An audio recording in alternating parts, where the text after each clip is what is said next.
ایک نوجوان اور خواجہ سرا کے محبت پر فلمایا گیا فلم جوائے لینڈ اس سال نومبر میں نمائش کے لیے پیش کیا جائے گا۔ مذکورہ فلم رواں سال مئی میں فرانس میں کان فلم فیسٹیول میں نمائش کے لیے پیش کیا گیا تھا، جہاں اسے فیسٹیول کے بہترین فلم کے ایوارڈ سے نوازا گیا تھا۔ کان فلم فیسٹیول میں عموماً ایسے فلم نمائش کے لیے پیش کیے جاتے ہیں جن کا موضوع ہم جنس پرستی اور ٹرانسجینڈر ہوتے ہیں۔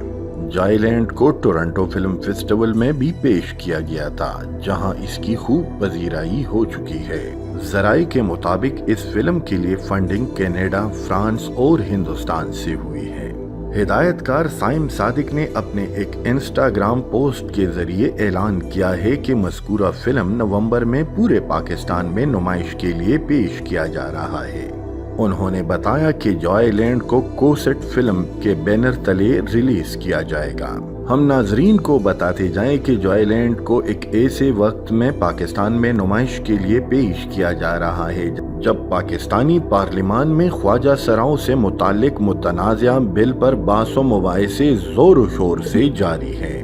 اس فلم میں ایک خواجہ سرا اور نوجوان کے محبت کو پاکیزہ اور معصوم محبت کے طور پر پیش کیا گیا ہے۔ اس جیسے موضوعات کا انتخاب ہمارے ملک کی نظریاتی اساس کو کمزور کرنے کی سازش ہے۔ اس فلم کی پشت پناہی ایسی لادینی قوتیں کر رہی ہیں جو کہ مسلمان اور اسلام کے دشمن ہیں۔